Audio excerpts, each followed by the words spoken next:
From Tokyo, Japan and Auckland, New Zealand, this is Down to Business English with your hosts, Montreux and Samantha Vega. Good to be back with you, Samantha. Sorry for being out of touch. Oh, no worries, Skip. I knew you and Des were busy working hard to get as many D2B episodes out before he upended his life in the UAE and moved back to the UK. That's right. The UAE is now in his rearview mirror, and he's getting set up somewhere in Scotland or northern England. I'm not quite sure where. Anyway, he will be out of action for a bit. So, I guess it is up to you and I. Sounds good. I won't be going anywhere. In the next few months, staying put right here in New Zealand. Well, I might be making a quick trip to Canada in September, which, to tell the truth, I'm not all that cranked up about. And why is that? Do you think by September it'll be too cold for you? No, it's not the weather. Actually, this is a little embarrassing. But it seems the older I get, the more afraid I am becoming of getting on an airplane. No way. You don't seem to come across as the type who's afraid of flying. Oh no, I'm not afraid of flying. I'm afraid of getting on an airplane and putting my life in the hands of a transportation system that is totally out of my control. Well, international air travel does have a lot of moving parts. Designing and manufacturing the aircraft, training pilots and crew, air traffic control systems, the list goes on. Thousands of people involved. A mistake on any level can lead to a disaster. True. But at the same time, it does have a lot of checks in place to make sure accidents don't happen. I know. And for the most part, everything is very effective. I'd say it's 99.9999% effective. After all, traveling by air still is the safest way to travel. But you're right, it's not impervious to error. And a good example would be the situation surrounding Boeing's 737 MAX. That's a pretty scary example.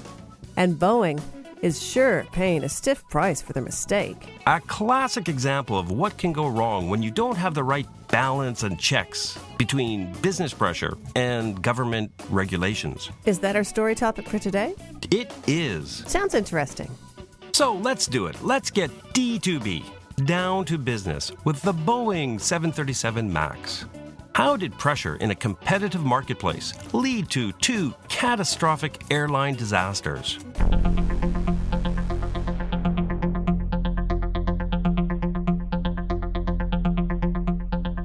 So let's start with those two air disasters. They were both such tragic events. They were. The first one took place in October last year. A Lion Air flight crashed into the Java Sea 13 minutes after takeoff from Jakarta. 189 people lost their lives in that crash? Sadly, yes. And another 157 souls were lost 5 months later when an Ethiopian Airlines 737 MAX crashed, again shortly after takeoff from Addis Ababa Airport en route to Nairobi, Kenya. And both crashes were the result of the same issue. A design problem in the Boeing 737 MAX? That is what has come to light from investigations. That is just terrible and quite frightening. I've always been under the impression that Boeing 737 had a solid flight safety record. It does.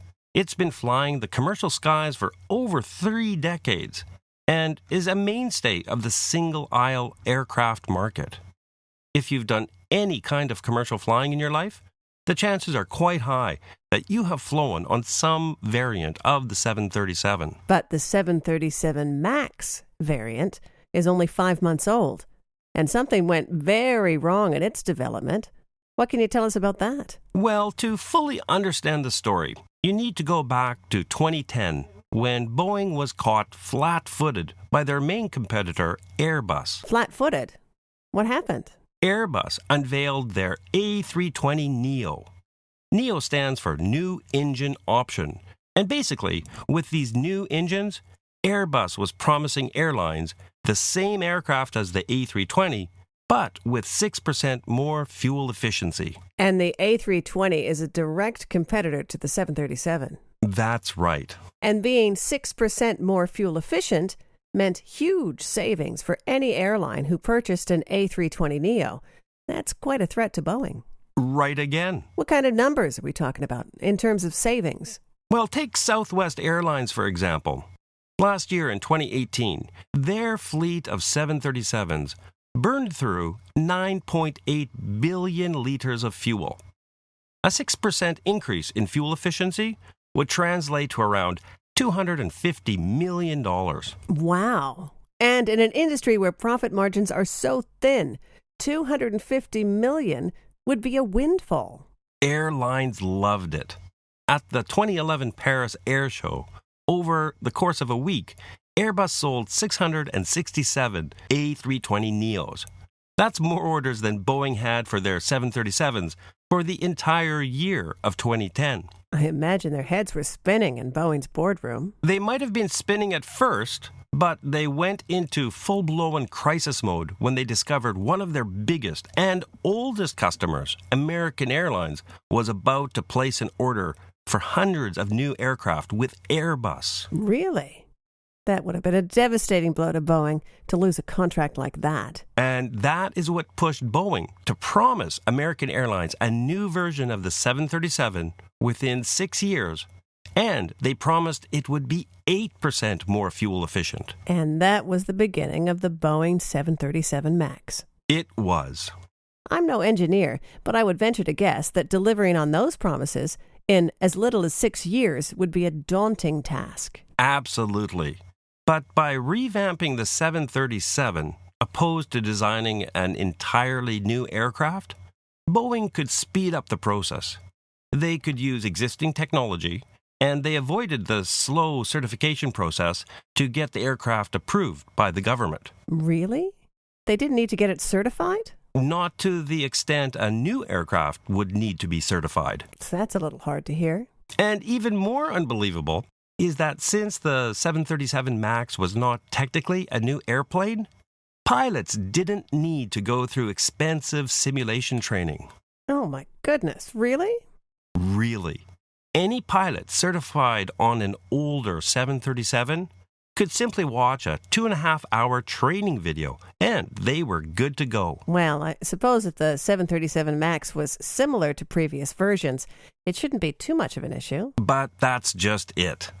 Even though there were many similarities, in order to achieve the promised 8% improvement in fuel efficiency, Boeing had to use totally new and much larger engines. And how did that change things? The larger engine didn't fit on the aircraft in the same place as the older engines. So, designers had to move them forward and a little higher up on the wing. But that in turn created an aerodynamics issue. And under some flying conditions, specifically when the aircraft was in a steep climb, the engines caused extra lift, which could lead to a stall. Oh, a stall. The engines would stop working? No, an aerodynamic stall.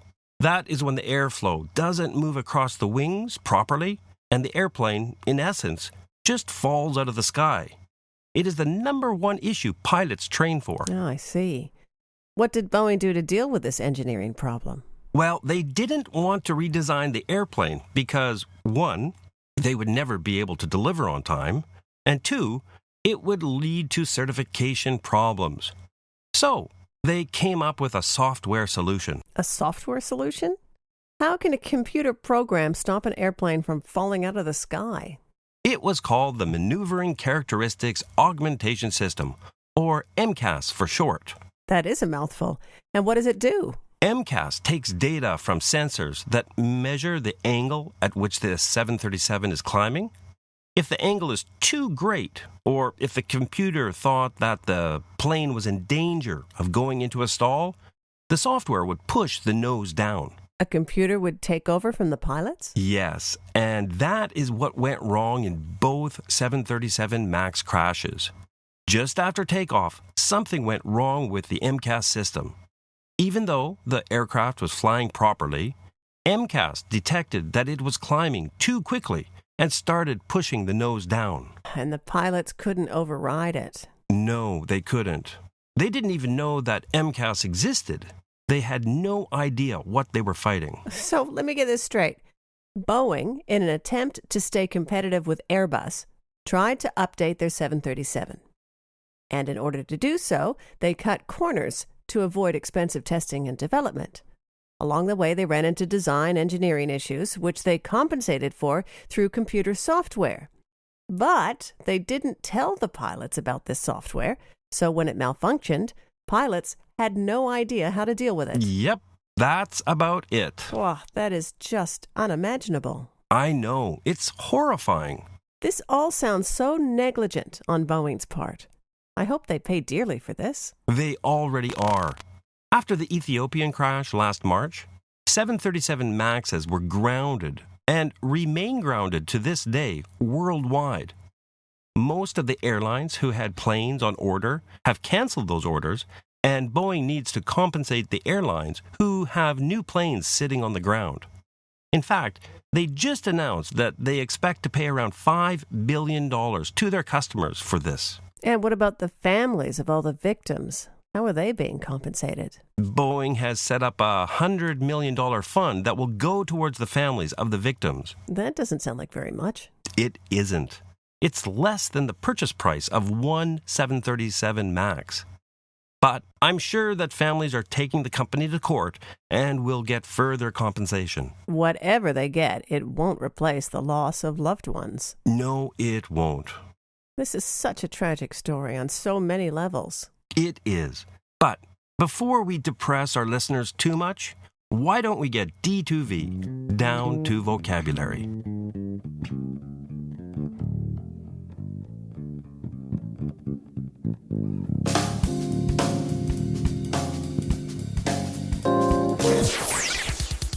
Down to Business English audio scripts are a great learning tool. Be sure to visit the D2B website and download your free audio script of today's podcast. downtobusinessenglish.com. That's www.downtobusinessenglish.com.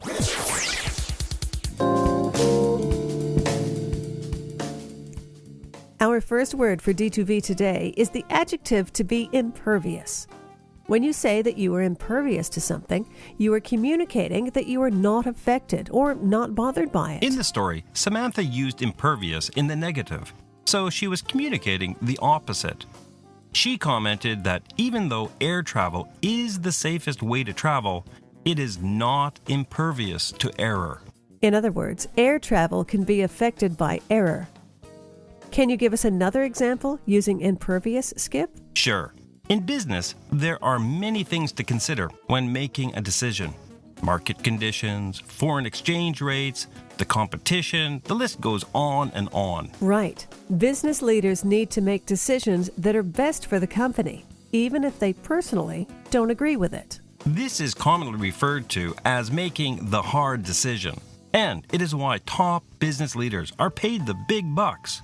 They are capable of being impervious to their personal feelings and don't let them influence their business decisions. Nice example. What's our next word? Next, let's talk about the idiom to come to light.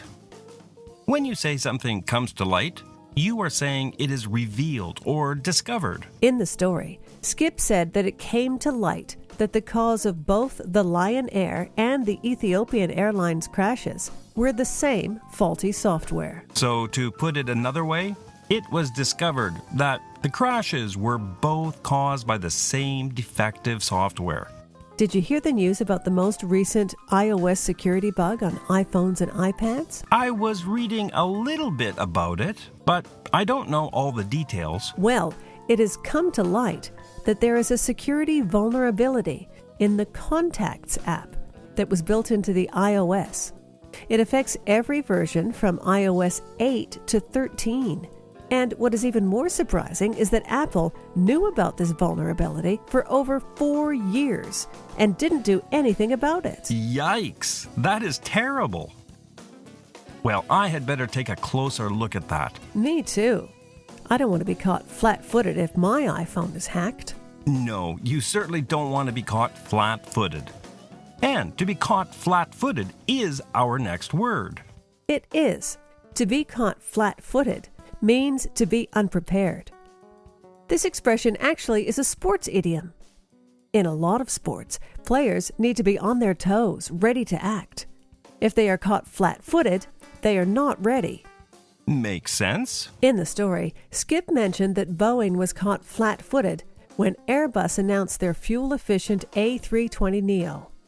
In other words, Boeing was unprepared or not expecting this level of competition from Airbus. It seems the Hong Kong government has been caught flat-footed with the recent protests in that city. They just don't seem prepared to deal with an angry citizenry. Oh, yes, that situation is getting more and more serious. I hope it doesn't grow completely out of control. We will see, but it doesn't look good. What is our next word? Next is the noun windfall. A windfall is a large amount of money that you win or receive unexpectedly. In the story, Samantha commented that it would be a windfall for an airline to save $250 million by purchasing the fuel-efficient Airbus A320neo. It really would be like winning a lottery. No doubt. Samantha, can you give us another example using windfall in a business context? Recently, FedEx, the global courier company, announced it was not renewing its contract with Amazon in the U.S. Really? I missed that headline. That's a pretty big business news story. Well, FedEx and Amazon said the split was a mutual decision, but the bottom line is that this will be a windfall for other courier companies in the U.S. Someone needs to deliver all those Amazon packages for the holidays. Great example. Here's another one. My next poker game is coming up in a few days. I hope it is a windfall for me. Good luck with that. Thanks. Do we have another word for D2V? We do. Our final word today is the adjective to be daunting. When a task or project is described as daunting, it means that you were quite worried or anxious as to how it will be completed. In the story, I commented that coming up with a competitive aircraft to the Airbus A320neo would be a daunting task for Boeing.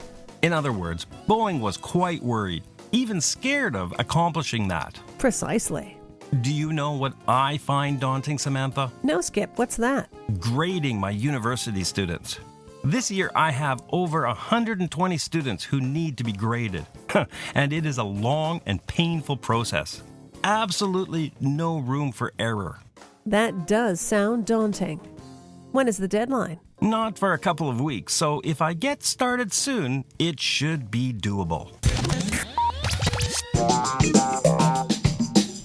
Would you like to support Down to Business English? Be sure to visit the D2B page in iTunes and subscribe to this show. While you are there, why don't you leave a rating and a comment? This will help D2B reach more people wanting to improve their business English skills. Down to Business English. Business news to improve your business English.